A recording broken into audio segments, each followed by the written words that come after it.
John W. Welch is the Robert K. Thomas Professor of Law at the J. Reuben Clark Law School, where he teaches courses on tax-exempt organizations, ancient laws in the Bible and Book of Mormon, and Joseph Smith and the law.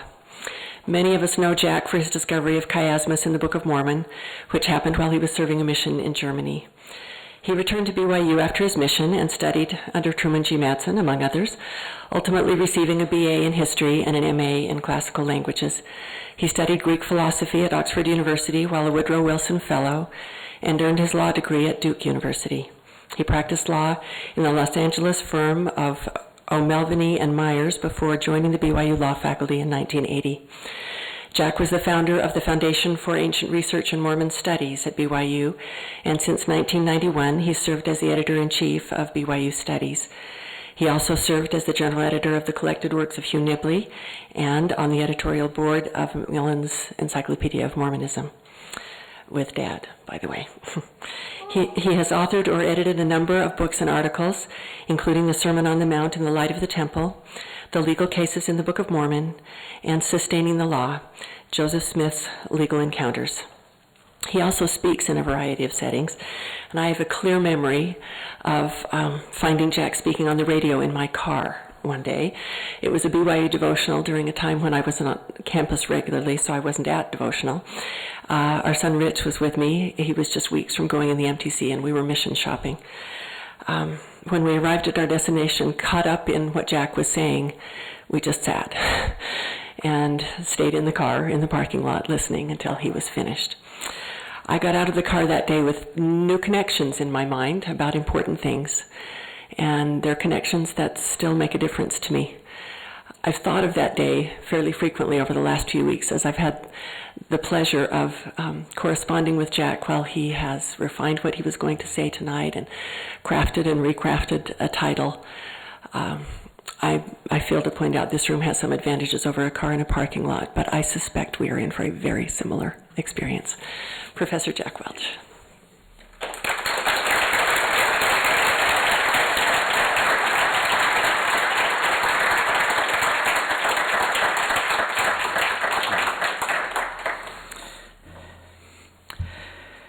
Emily, thank you very, very much. President Worthen and Peggy, the Wheatleys, all the Madsen family, and friends of Truman G. Madsen, I'm very honored to be able to speak to you tonight. And for the music, thank you so much for that gorgeous music. And let me just say how much that will tie in with the things that I would like to say tonight. Tend your sick ones, O good Samaritan. Rest your weary ones. Bless your dying ones. Soothe your suffering ones.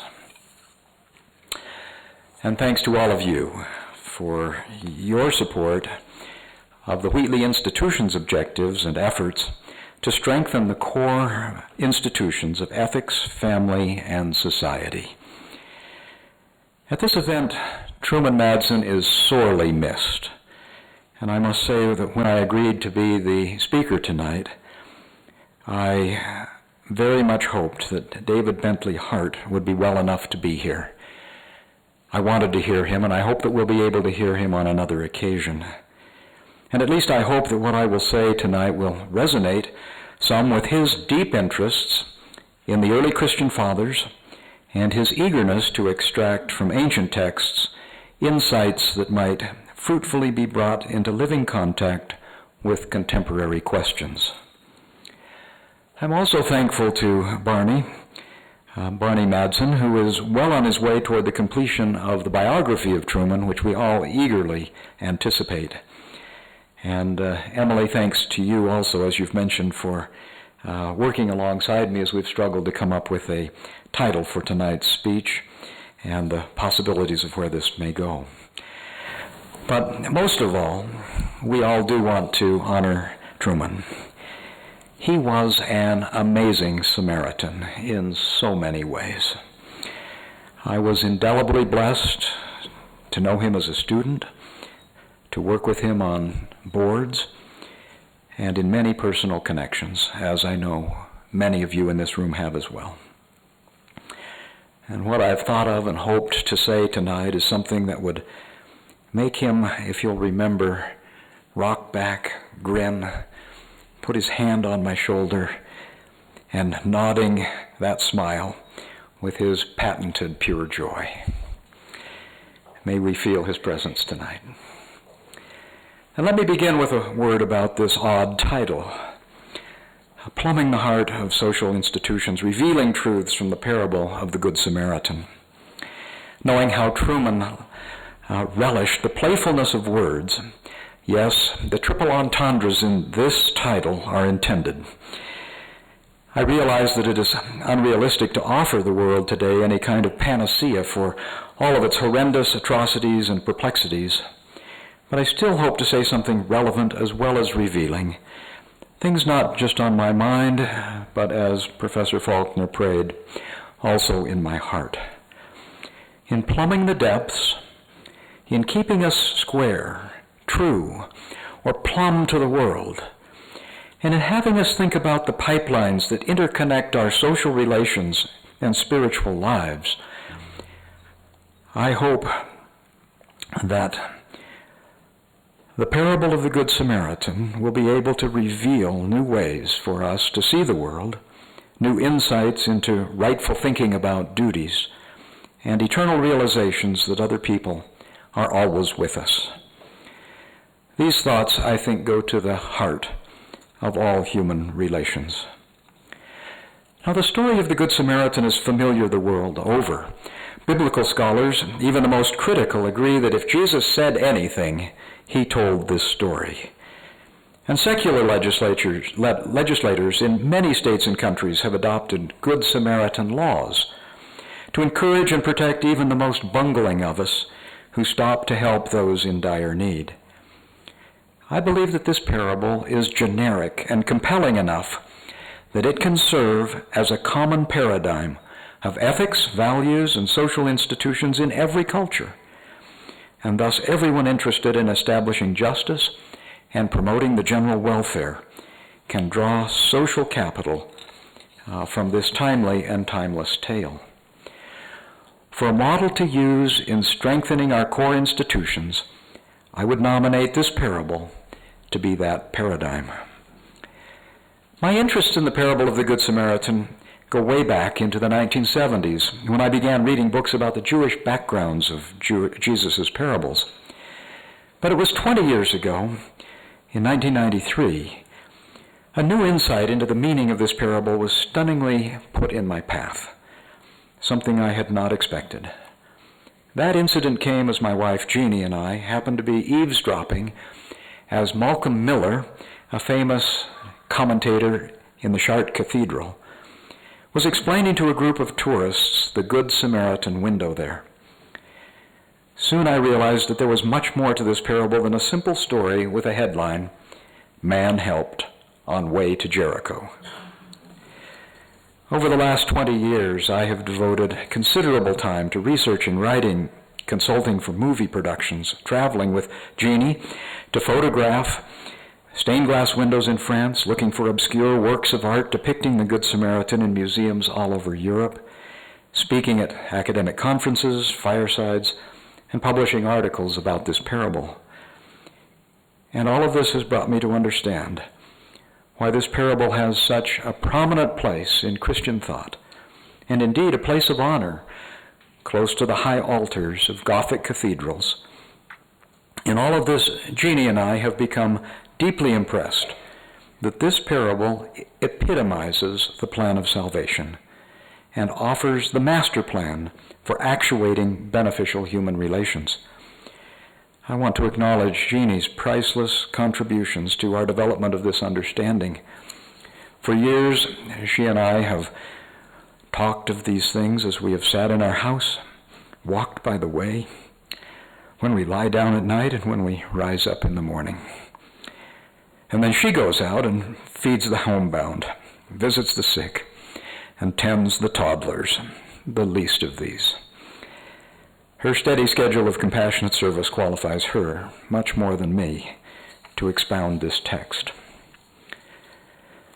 Like all parables, this story can be read on at least two levels, so those with ears to hear would hear, and those without would still hear at least something.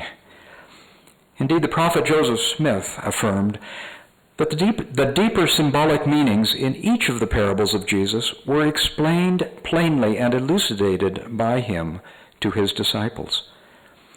This double level of meaning is not surprising, especially in the case of the parable of the Good Samaritan, because with this one story, Jesus actually is answering two questions. What shall I do to inherit eternal life? And who is my neighbor? At the first of these two levels, the parable is seen as a report of an all too common occurrence on the robber-infested road that went down precipitously from the rocky heights in Jerusalem to the sandy bottom at Jericho, near the north end of the Dead Sea, the lowest place on the planet. Some of you have ridden down that road with Truman. Jericho was famous in antiquity as a winter spa for the self-indulged aristocracy in the world of Jesus' day. Read at this first level, it is a story of flesh and blood, meanness and misfortune, hopelessness and indifference, but also of compassion, healing, and selfless service. The compelling and expansive moral of this story has made it one of President Thomas S. Monson's favorite texts. It leads us in the pathways of perfection, gives all people a new lease on life, and applies to everyone in the world as he has taught. The words in this story have been carefully selected by Jesus. The Greek text yields interesting nuances. When it says that the man fell among thieves, the Greek is not kleptoi, thieves, but leistai, robbers or bandits, outlaws. When they stripped him of his raiment, which in Greek is all one word, the word for stripped is ekdousantes. They undressed or disrobed him, which is the opposite of indousantes, which is to get dressed. These participles come from the verb induo, a lot like the root behind the word in English for endow. When the Samaritan had compassion on him, the word in Greek is the same word that is used for divine compassion. And when the Samaritan pours on oil and wine, he doesn't just pour it on, but gushes it out generously. In the Greek, we read that the Samaritan took care of him that night, and when he departed, he paid the innkeeper to take care of him, using exactly the same Greek word in both situations. That is, asking the innkeeper to take care of him just as the Samaritan himself would have cared for him. The Samaritan's promise to repay when he comes again is more than just covering the costs, but promises to reward the faithful innkeeper. These and other words like these have been discussed in detail in my article in BYU Studies in 1999, if you want to check all the footnotes. Enriching and not detracting in any way from its moral mandate, a second level of meaning sees this parable as being profoundly allegorical, graced with several details that have been intentionally included to support its very evocative symbols. This was the traditional Christian meaning that first caught my attention and I caught a glimpse of 20 years ago in Chartres. With this masterful allegory of the plan of salvation, the Master answers the first question last and the second question first. Read in this symbolic way, the man who descended from Jerusalem represents all of mankind, coming down from a holy beginning. The thieves, or robbers, represent Satan and his minions. When they strip the traveler, they do not take his goods, which the parable actually never even mentions, but they literally strip, or undress, or disrobe him, wanting something that he has brought from above. The wounds represent sins, or disobedience. The robbers leave him half dead, having suffered one death, but not yet the second. The priest and Levite, who are there by chance, do not stop to help, but we are not told why. They saw, but turned away, and passed by on the other side. There may have been several reasons for this, both legitimate reasons, such as fear that they might be thereby the next target of the robbers, or conveniently concocted excuses, such as the possible inconvenience of contracting some minor impurity. But a certain Samaritan who came, and evidently not by chance, saw the half-dead man, had divine compassion, and went to him, bound up his wounds, and binding more than wounds, he covenantally bound the man to him. Generously he administered healing oil, and likewise wine, to wash away the sins, to cleanse, and give drink to comfort him and to dull the pains. Putting him on his very own beast, he took him to an inn, stayed the night with him, and when he left the next morning, he gave the innkeeper 2 coins, 2 denarii, silver coins equal to 2 full days' labor, and promised that he would return and reward that innkeeper, covering at least whatever costs he might incur. Christians, as early as the 2nd century, saw the figure of the Good Samaritan as a reference by Jesus to himself, perhaps turning the tables on those at Jerusalem who had previously derided him, saying, "Speak we not well that thou art a Samaritan?" Yes, and a certain Samaritan came. And indeed it makes sense to see this Samaritan, the rescuer, as the Savior of this fallen man. Both Jesus and the Samaritans were despised and rejected. Both had fallen prey, the Savior falling prey to those who persecuted him. Both Jesus and this Samaritan bring the man to safety. Both disappear from the scene asking no payment, only our thanks, appreciation, and imitation. And moreover, as David Bentley Hart especially would know, Christians at least as early as Origen in Caesarea at the end of the 2nd century A.D. saw the man who went down as representing Adam, all of us. His falling among the robbers represented the fall of Adam and Eve, and the loss of his garments was the loss of immortality, he said. His being left half dead represented his expulsion from the presence of God, the suffering of a spiritual death, but not yet a physical death. The priest and the Levite, he said, represent the law and the prophets.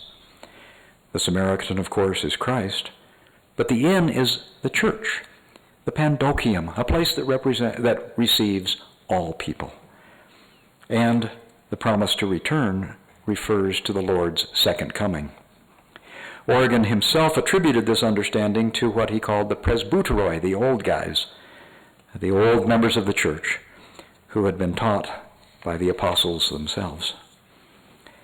This interpretation of the parable was the basis for these depictions of the parable of the Good Samaritan in the famous 12th and 13th century stained glass windows that we've seen in the world-famous cathedrals in Chartres, Bourges, and Sens, in Western Christianity, but also in the East. This understanding also informed this little-known Byzantine mural on the backside in the holiest place, beyond the icon screen, in the Greek Orthodox chapel in St. Catherine's Monastery in the Sinai. This understanding of the parable prevailed throughout Christianity until the Enlightenment in the 17th century. But the Enlightenment overvalued certainty and geometric analysis at the expense of allegory and synthesis. It's too bad that when Descartes said, "I think, therefore I am, cogito ergo sum," he didn't say, "I think, ego sum."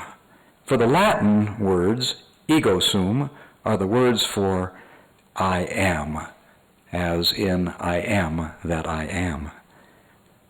You're supposed to laugh, that's my joke. Well, think about that. cogito ego sum. Therefore, I think the Lord. Actually, Descartes was not likely to have said such a thing, and perhaps he should have just stopped when he was ahead, saying, I think, therefore I think. That, after all, as Professor Faulkner would say, is certainly the most indisputable certain statement he could make. While modern scholarship typically dismisses allegorical interpretations, therefore, insisting on reading texts only in their original historical contexts, I reject that dismissal in reading the parable of the Good Samaritan on several grounds. Let me mention a couple first.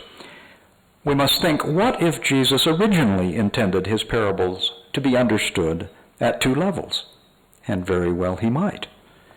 Then the symbolic meaning is in fact integral to their original historical context.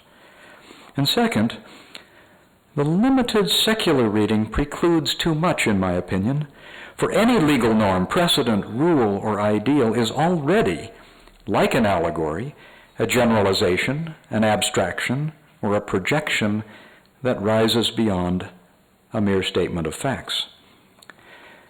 Thus, I enlist this classic story tonight together with its theological overtones. Although this parable has been subjected to countless interpretations and the secondary literature on it is immense, the potential for this seminal text has not yet been exhausted. And what more might it teach us? Since it appears that every detail in the parable was consciously and brilliantly chosen by Jesus, out of each of its details, we can construct an agenda for developing ideas to strengthen ethics, community, family, and society. For example, the road down to Jericho was obviously dangerous. While we are all called upon to rescue half-dead travelers on life's roadsides, as Martin Luther King insisted, more than a Band-Aid solution is clearly needed. Among Martin Luther King's dreams was his hope that, quote, one day we must come to see that the whole Jericho road must be transformed so that men and women will not constantly be beaten and robbed as they make their journey on life's highway. True compassion is more than flinging a coin to a beggar. It is not haphazard and superficial. The parable also features the oddity that all of these travelers were traveling alone. No one in the ancient world traveled alone. Too many things could go wrong. People listening to Jesus as he told this parable might immediately have thought to themselves, well, why on earth would this man have gone down to Jerusalem all by himself? What was he thinking? Of course the robbers would get him. But the solution is not for us to dismissively blame the wounded man for his own misfortune, but to realize that all life's travelers need mentors, companions, trainers, friends, bishops, and teachers to help them understand the risks and even walk together with them through perilous stretches of the path. The parable speaks of injuries, both of bodily wounds and loss of clothing and property, to say nothing of the loss of dignity and confidence. Can we imagine the humiliation and shame of the wounded man, how much he must have felt, not only to be ignored by the priest and the Levite, but also to have been helped by a Samaritan, and then to be taken to a public place where everyone knew of his misfortune? Legal justice might see that such a man has medical care and receives damage payments, but victim recovery calls for a much more robust concern for victims, their concerns, their problems, and for programs that counteract society's propensities to dehumanize and blame the unfortunate, and for the promotion of social principles that bring to life an all-encompassing engagement with the rule of compassion. Anyone interested in victim awareness might want to use as a source book Christopher D. Marshall's superb treatment of the parables of the Good Samaritan and the Prodigal Son, published in 2012, entitled Compassionate Justice, an interdisciplinary dialogue with two gospel parables on law, crime, and restorative justice. The parable also identifies not just neglect, but blatant turning away as one of our main social ills. While the priest and the Levite came close enough to the victim to see the problem, they both turn away to the opposite side and keep going on their own way. To pass by on the other side, they may even have had to leave the road they were on and go out of their way in order to distance themselves from this problem. This detail cries out for efforts to encourage people to turn toward and not away from each other. A recent article in the Atlantic Monthly entitled Masters of Love reports research by a psychologist, John Gottman, who has studied thousands of married couples to figure out what it is that makes them either masters or disasters of love. His research finds that all people, throughout any given day, make requests for connections, what Gottman calls bids. When one makes a comment to a spouse or neighbor, he is typically not imparting information, but rather requesting a response, a sign of interest or support or connection, however momentary. Presented with a bid, the other person now has a choice.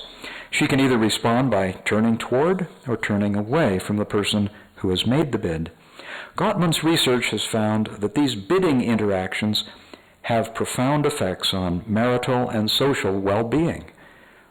By observing such interactions, Gottman can predict with up to 94% certainty whether couples will be broken up, together and unhappy, or together and happy several years later.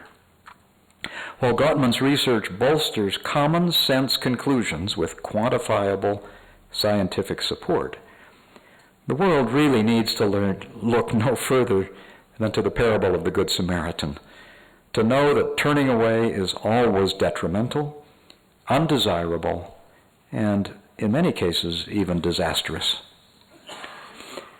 But maybe the priest and Levite were simply unprepared to help, and therefore turned away. Maybe they came without bandages, wine, and oil, or any ability to help this fallen man. Specialists in organizational behavior know that all performance problems boil down to either an ability problem or a motivation problem, as Alan Wilkins taught me long ago. And usually, if people have the ability to help and feel confident, they are competent to serve. And they will be much more likely to have the motivation to do so. Programs that offer skills development could enable people to deal with the predictable problems that inevitably arise in political, community, and family situations. Now, the richness of this text also tells us things that remind us that the world is not always the way we think it is. Things are not always as they appear. Indeed, turning subjects over in our mind reveals that we have often gotten things upside down. One of the first lessons we try to teach our law students in the law school is that their initial reading of a case is woefully inadequate, and that their natural impressions are often misdirected, if not 180 degrees wrong. In his answer to the lawyer, Jesus surely gave that legal scholar much to think about beyond his normal predispositions. So often we must also allow for the possibility that we do not understand everything that we should understand. Truman's friend Stephen Covey often said, "We must seek to understand more than to be understood." And what could improve family and civic relationships better than a pervasive attitude among all people to sincerely strive to better understand before forming opinions or taking action? Often the first step toward wisdom is to understand that the highest good is not necessarily what we think it should be. The Lord has said as much, "For my thoughts are not your thoughts, neither are your ways my ways." The inverted sayings of Jesus similarly offer important reorientations in thinking about human nature, ethics, and eternal goals. "He that findeth my life shall lose it, and he that loseth his life for my sake shall find it. He that is greatest among you, let him be the servant of all." Truman Madsen was similarly prodigious in redirecting our thoughts by spinning out clever truisms that I like to call Trumanisms. When theologians belittled the idea of an anthropomorphic God, worried about bringing the divine down to the level of man, Truman spun the idea around with a neologism, theomorphic man, bringing man up toward the level of God and adding, God became man so that man could become God. And when some despaired of religion and then made a religion of despair, Truman responded, they have it exactly backward. For finding a religion of joy, you enjoy religion. And turning again to the parable of the Good Samaritan, it can teach us startling, unexpected things. It can shock us to find our own judgmental predilections exposed. We notice immediately that it was the lowly, despised Samaritan who came to the rescue, and not, as we would have expected, the public official, the priest, or the dutiful functionary, the Levite. By this unexpected turn of events, we as listeners are arrested, realizing that our strongly conditioned social tendency to place people into stereotyped classes has led us wrong. And indeed, the parable, which is often invoked as Jesus' social commentary on relations between Jews and Samaritans, actually says nothing about the ethnicity of the man who went down from Jerusalem. So we are importing yet another mistake of stereotyping when we think Jesus was stereotyping. For all we know, the traveler could be an Essene, a Galilean, a Gentile, or even another Samaritan. Subsuming that fallen man, or any of our neighbors, employees, or fellow citizens, under some kind of ethnic group or social subset already starts us down a steep descent that often ends in debilitating discrimination and what I would call the paralysis of polarization, with apologies to Truman on that one. As an example of counteracting these problems, an expansive approach to justice has been pioneered recently by our recently retired BYU law professor, David Dominguez. He actually called his project Samaritan Justice, and it has become for him a way of life. And I want to point to his work as a model for bringing principles of the Good Samaritan and the objectives of the Wheatley Institution to life. Standing normal expectations on their head, Professor Dominguez insists that, quote, a Samaritan is willing to shock the sensibilities of onlookers and listeners, willing to scandalize traditions because of a higher calling of justice. Samaritan justice calls out the least among us to demonstrate the most important lessons in life. Yes, the greatest commandment, end of quote. David and his students worked up close with troubled kids incarcerated in the Provo Juvenile Detention Center. It was those kids, David says, quote, who introduced us to Jesus and what it means to love with heart, might, soul, and strength, and what it means, as Micah says, to do justly, love mercy, and walk humbly with God. At the same time, David served residents in the South Provo Boulders apartment complex, many of whom were desperately poor. Of them, he has said, they, quote, open our eyes to the greatest riches of the kingdom.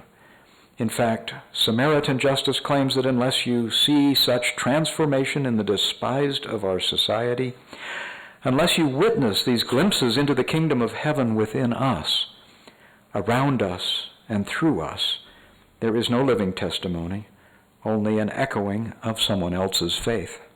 End of quote. In his courses, David combined theory with practice. He taught his law students to explain technical due process rights and court procedures so that children and their families can effectively advocate conditions for release at detention hearings. And at the same time, he worked to promote new cultural bridges and deeper inclusion in the human family while empowering young detainees to change their social status. To do this, David structured opportunities for those young people to restore healthy relationships as valued members of a family, school, and society, and to collaborate effectively with a full range of diverse community representatives, local leaders, school administrators, juvenile probation officers, judges, 2 universities, and many others. David's Samaritan justice, which is a variety of restorative justice, uses a full range of legal problems and solutions as an opportunity to teach us all new roles in relation to each other. Youthful troublemakers learn to be what means to be trusted teachers. Detention staff practice mediation skills. Ethnic local leaders participate in the juvenile court system as court monitors. University students present pertinent legal information to incarcerated children while serving as their mentors. This isn't just theory. This is actually happening. Thus, whether a person in America is religious or not, this parable offers to everyone a real way to model the transformation of society and at the same time to be transformed ourselves. And as David himself has warned, even the best of our usual interpretations of the parable come up short. And why? He says, quote, because they stop before dealing with the biggest claim Samaritan justice makes. If you are doing Christian work, all inns and innkeepers had better beware, because they will never be the same again. Samaritan justice warns the jailhouse. We will turn this place of hurting and despair into a place of healing and hope. End of quote. Revolutionize? Revolutionary? Yes. Joseph Smith said, friendship is one of the grand principles of Mormonism. It is designed to revolutionize and civilize the world, to cause wars and contentions to cease, and men to become friends and brothers. Now, Samaritan justice can be strengthened by further LDS insights to help people think more effectively about human nature, needs, and duties. For example, in a clever double reversal, Truman once said of the Declaration of Independence's pronouncement that all men are created equal, quote, Jefferson should have written that all men are uncreated unequal, end of quote. Truman's comment embraces several of Joseph Smith's teachings. First, that man is eternal man, one of Truman's main themes, and thus, in an important sense, uncreated. And that premortal spirits were different in the beginning, as they will be different in the degrees of resurrected glory. This view of man fundamentally inverts the way we think about each other. If every human being, like the traveler coming down from Jerusalem, can be seen in some sense as having been in the beginning with God, and with no end, then human needs and interests are literally indispensable. And no amount of ignoring, shunning, incarcerating, or mistreating is ever going to make less desirable people evaporate. Human beings are not accidents on the road of mindless permutations of molecules, equally destined for a pointless disintegration into lowly oblivion, no matter how much any self-absorbed personality might want to wish them away. Sensing this permanence turns daily trivialities into matters of eternal consequence, either for better or for worse.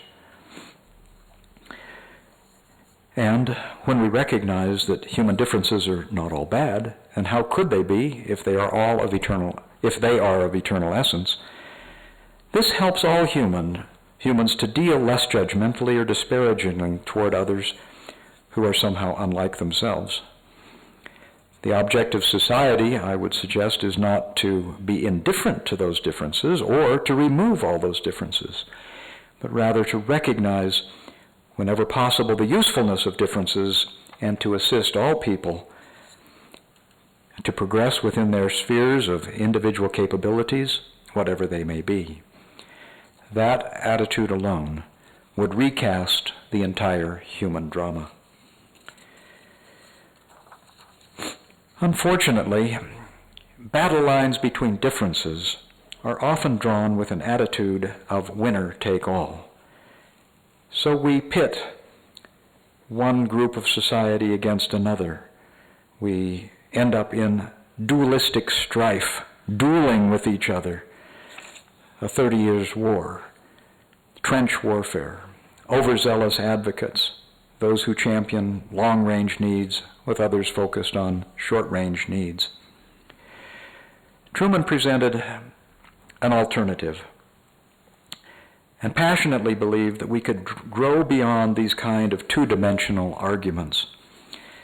In 1989, he wrote, quote, "Is there a religion in the world where the stronger the conviction of its truth and goodness, the stronger the commitment to the compatibility of ideals heretofore thought to be theoretically and practically impossible, of pluralism and freedom that recognizes the individual in full and total richness on the one hand, and at the same time the common ground of divine birth, divine nature, and divine potential with the prophetic promise of divine reunion for all men on the other hand." Faced with a choice, I believe that Mormon thought will always promote fullness over barriers, completeness over consistency, and the search for all that the Father has, even if that means that life appears overloaded, rationally unprovable, and torn by competing values that pull, stretch, and expand our souls in many ways. Progress toward a both-and solution begins by thinking, in the face of gridlock, there must be another way. For example, the priest and Levite might not have stopped to help the wounded man, thinking that they didn't have time or maybe they lacked courage. But in actuality, when they simply passed by, not even bothering to think of some options, they could have thought, maybe I could wait here for a few minutes and recruit someone else to help who might be coming this way, and together we could do something that neither of us could do individually. Desiring to find a Samaritan solution opens the mind and heart. I sense that a person who is open to the idea of seeing the parables of Jesus in multiple ways will be more likely to be sympathetic to the idea of dealing with difficult problems of life and society in a greater variety of ways too. This engenders a view that sees life as complex and multifaceted, and a desire to create unity within plurality, coexisting within a network of beneficial tensions. Parties may be necessary for elections, but partners are essential for governance. To dwell another moment on this point, let me say that often solutions to these binary problems come by introducing a third factor into the equation. I'm impressed, therefore, that the American Constitution sets up 3 branches of government, not just 2, all 3 of which are equally important in establishing government and stand, therefore, stably, like a tripod, even on uneven ground. Our economy benefits from the triangularity of 3 sectors: the governmental, the commercial, and voluntary nonprofit organizations, all cooperatively performing their essential parts. Significantly, the idea of covenant marriage, to me, envisions a 3-way configuration involving God, a husband, and a wife. Neither is the man without the woman, neither the woman without the man in the Lord. All 3 are partners here. Seeing marriage as a 3-party covenantal arrangement protects it from the all too frequent breakups due to 2-party breakdowns. Even the idea of presidency, a president with 2 counselors, which is, I think, a distinctive LDS model of leadership, is another triangular order that echoes leadership principles found in the unity of the 3 members of the Godhead. Okay, but how are these threesomes and all these people going to navigate their way through perilous contemporary turmoils? Without wanting to diverge very far off of the main subject tonight, let me suggest that an answer to this question lies in better understanding the inalienable relationship that exists between rights and duties. And I want to turn that concept on its head a little bit for you as well. Because here again we are in the arms of the parable of the Good Samaritan, which raises head-on the question of duties. What are these duties? Who had the duty to stop? What factors give rise to duties?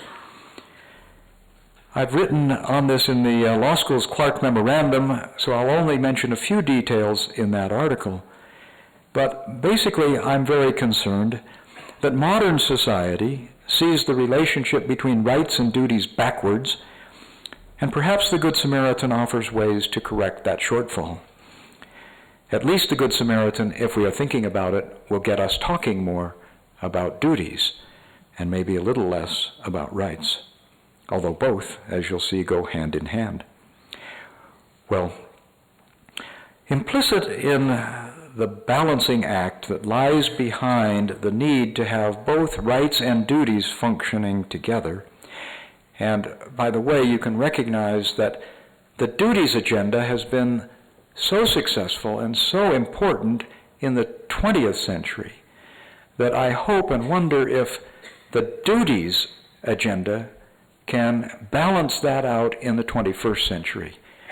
Because rights and duties have to be balanced. You can't have one without the other. Now, the world usually thinks that because I have a right, someone else has a duty, namely to fulfill my right. But duties and rights are not polar opposites. Indeed, because every right confers some power, and follow this closely, and that power might be either to act or to prevent someone else from acting, and because every power innately is laden with some sort of duty, for all power is necessarily going to be used either for good or for ill, whether you like it or not. So if you have a power, you have a duty, and if you have rights, you are being conferred a power. And because it is intuitive that people have a duty to do what is good, then with every power-conferring right comes a duty. And the world is not a duty-free shop. And consequently, as I see it, every right or power or privilege that I have means that I have some duty. Not just that you have a duty with respect to mine, my right. And in fact, the greater the power a person has, the greater the duty. This is most evident, of course, in high-level fiduciary duty cases, but it's also so in cases of weaker powers, where obligations also exist, but at lower levels. Thus, if I have a right and a power to drive, I have a duty to obey the traffic laws and to drive carefully and respectfully. Because I have a right and a power to speak, others have a duty to let me speak, but I also have a duty to speak honestly and fairly and to reciprocate by listening. Now, I believe that it will lift society and strengthen its core institutions if people realize that rights and duties go hand in hand. If they read more about duties, tell stories about people who did their duties even under difficult conditions, and encourage students to write more about the interconnectedness of rights and duties, we may be able to begin making headway toward making the 21st century a century of duties. And interestingly, Joseph Smith sensed this as well. He was wary of rights without duties. In his 1844 political presidential campaign platform, he championed the guarantees of freedom, but only, he said, so far as the use of freedom aids in the fulfillment of duty. He opposed what some people were then calling human rights, when their use was intended to detract from civic unity. Beginning in 1948, Mahatma Gandhi insightfully insisted that there should be a universal declaration of human duties to go together with the already famous Universal Declaration of Human Rights. Nothing's happened along that line, but maybe we could make that happen. Perhaps the preamble, which comes at the beginning of the United States Constitution, might come to be seen as our Bill of Duties, going hand in hand with the Bill of Rights that comes at the end of the Constitution. And all of these things bring us back to the parable of the Good Samaritan. As mentioned above, the early Christians saw the priest and Levite as representing the law of Moses and the Hebrew prophets, so the medieval window makers surrounded this stage of the parable with images from the life of Moses. Thus, while the priest and Levite fell short in their duty to be of physical assistance to the fallen man, helping as far as their capabilities might have allowed, they should not be vilified for not saving fallen man, for they did not have the power to do that. And at the same time, think about the willingly compliant innkeeper who collaborated with the Good Samaritan. Why did this innkeeper undertake the responsibility to care for the wounded man, and perhaps even for a long time? While he may have hoped that the Samaritan would actually come that way again, what Jewish innkeeper would have trusted a Samaritan to return to make good on that promise?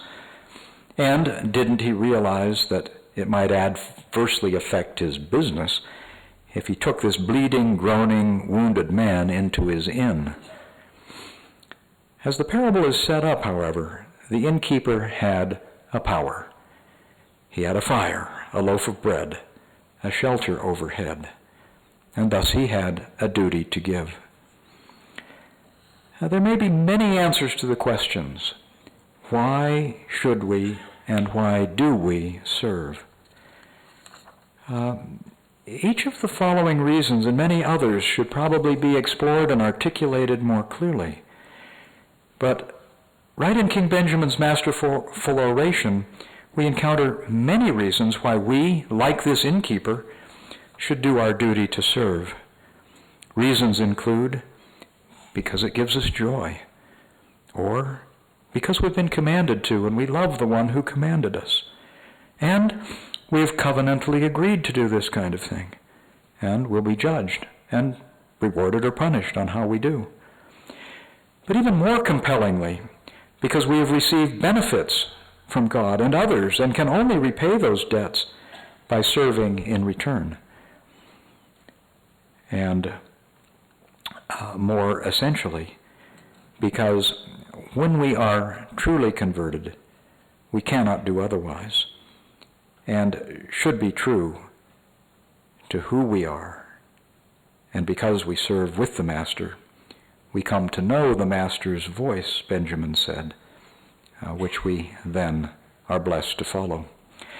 As President Mommsen has said, when we contemplate the words of King Benjamin, that when ye are in the service of your fellow beings, ye are only in the service of your God, an entire vista of opportunity is unfolded to our view. Surely part of that vista is the realization that the world today is more like an interconnected village than an open frontier sparsely populated by unrelated people. Much wisdom is to be found in the famous meditation that begins, "No man is an island entire of itself. Every man is a piece of the continent, a part of the main," which brings us to another final truth that I find revealed in the parable of the Good Samaritan. This parable teaches us that life is not a solo operation. Every person is inevitably our neighbor. Other people in need will always coexist with us in each stage or sphere of our eternal existence. In the end, all of life's journeys, therefore, are communions with other people. Embracing this stunning reality transforms who we think we are and what we ought to do. Through the system of pipelines and lifelines that connect all of us with other people flows this clear and revealing truth, that other people are always with us. Unforgettable for me was Truman's demolition of the foundation of Sartre's existentialism of extreme individualism, whereas Sartre had said, "Hell is other people." Truman happily countered, "Heaven is other people." His proof? we cannot be saved without our kindred dead. And what would heaven be without other people? Joseph Smith boldly taught, the same sociology that exists among us here will exist among us there, only it will be coupled with eternal joy. And a few weeks after that statement, Joseph Smith said the following, quote, I do not wish to be a great deal better than anybody else. If a prophet was so much better than anyone else, he would inherit a glory far beyond what anyone else would inherit. And behold, he would be alone. For who would be his company in heaven? No one. And who wants that?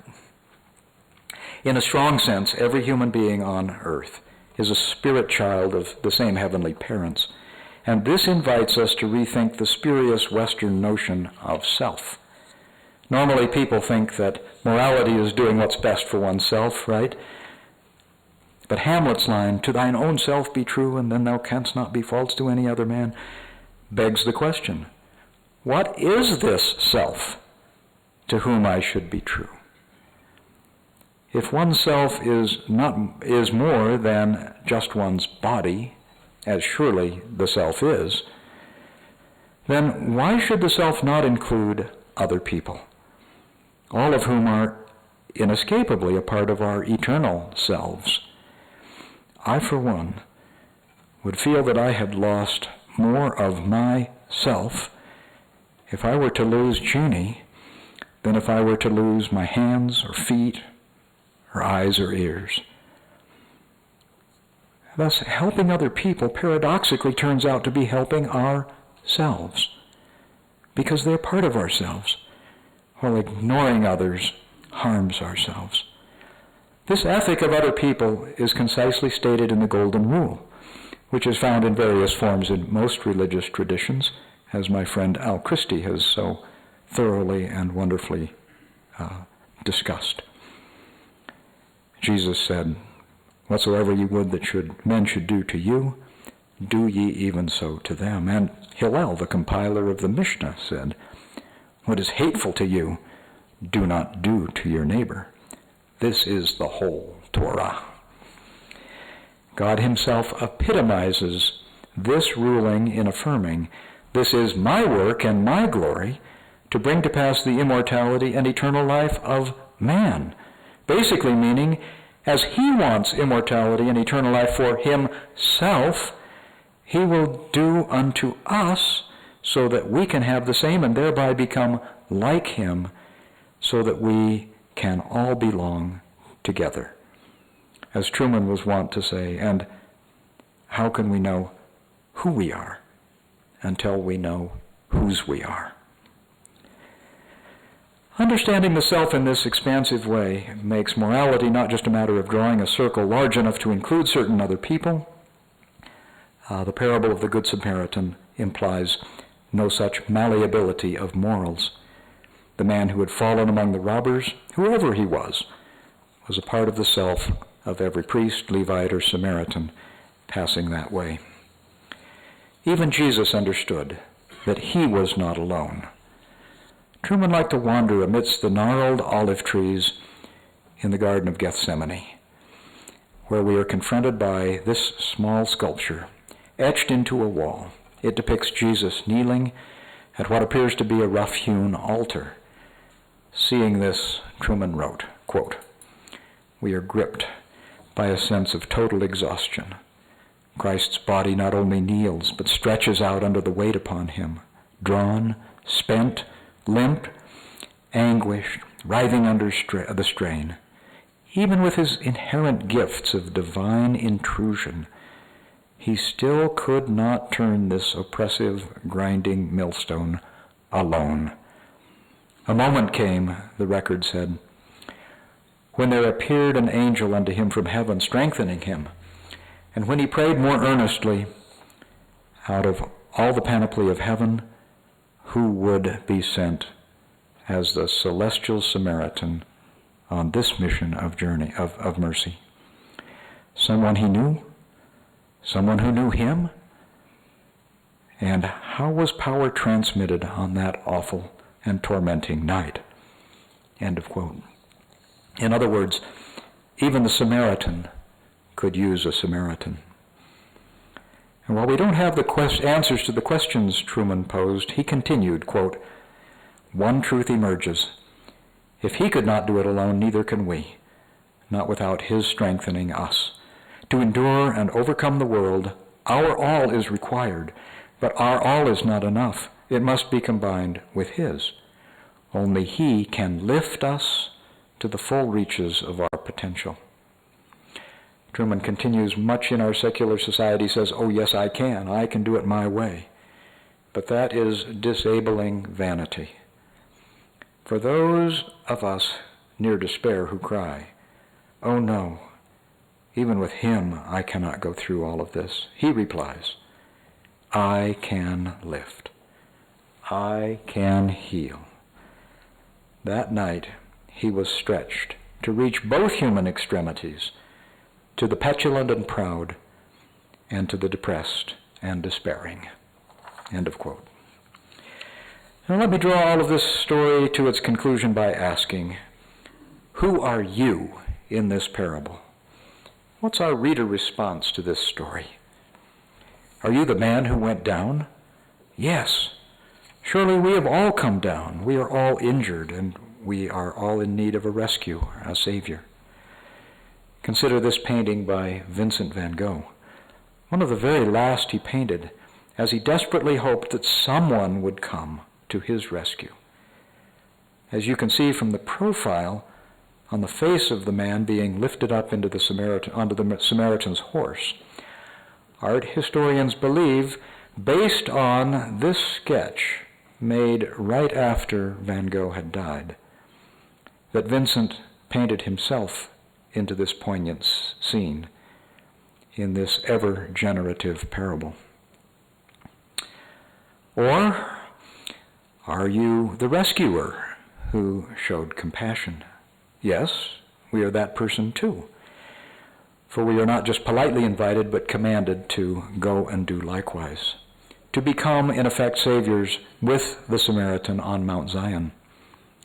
The Greek word here for likewise is a strong word, not just meaning as or something like, but in the same way or the same nature, of equal importance. With this moral mandate to do precisely likewise, a broad duty exists, not just to help people we happen to chance upon, but also others we seek out. For although the text does not say that the Samaritan just happened to be there, I find it and like to think that the Samaritan was even out there looking for people that he could help. After all, he came prepared with oil, wine, and bandages, and perhaps this was not even the first person he had rescued and taken to the inn. He and that innkeeper may have worked together before. Well, how about the priest and the Levite? Certainly we are priests and Levites too, for there will always be things that we cannot do, as much as we might want to fix certain problems or to heal wounded and grieving souls. As much as we try, there will always be injuries that are beyond our ability to repair. For those, we all must look to Jesus Christ for the things that only he can do. And what about the innkeeper? Are you an innkeeper? Most certainly. We are our brother's keepers. If you have any power, any station of trust or position in a family or society, or any sacred vocation or church calling, then you have the good fortune to serve those under you within the reach of that power. And don't forget the robbers. Aren't we sometimes robbers too? I'm afraid so. We beat up on each other, wounding and harming as we go. So we are everywhere in this parable, and the correct answer on this exam is all of the above. I believe that it would strengthen all social institutions if people saw the parable of the Good Samaritan in this way and cast themselves in all of its roles, realizing that we are not just role-playing, but we are playing for keeps. At the heart of all I've said tonight is the Sacred Heart of Jesus Christ, overseeing all of this. He cast himself as the Samaritan. He binds himself to us. He brings us to the inn. He promises to come again and tells us to go and do the same as he did.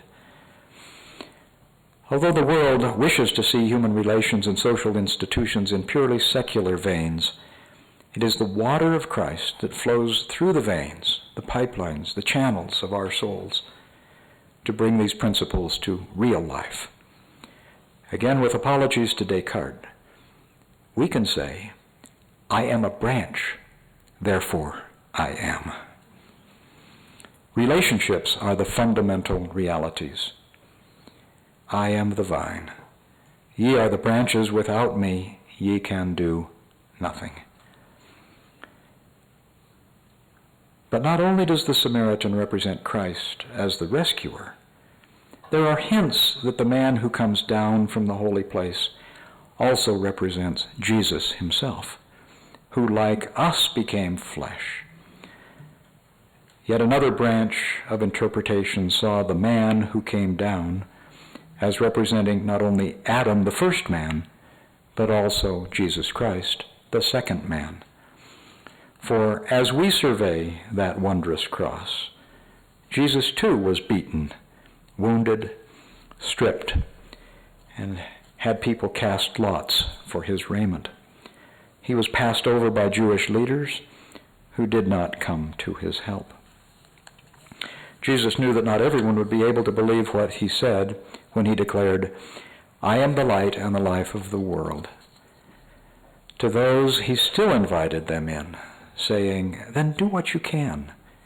Do what I teach. And that would be epitomized by the parable of the prodigal son. And if it works for you, you will know whereof I speak, that I have spoken the truth. Under the feet of the Christus statue in the Copenhagen Cathedral, an inscription reads, Come unto me. And a second inscription below it promises, And lo, I am with you always, even to the end of the world. And indeed, in and through the blood of Christ, and through the restored and restoring gospel of Jesus Christ, we can be made whole, all of us, as a whole, reunited, and enjoy life eternal, which is what that good lawyer who started all of this with his question of all questions thankfully sought. I pray for this with gratitude and blessing upon all of us in the name of Jesus Christ. Amen.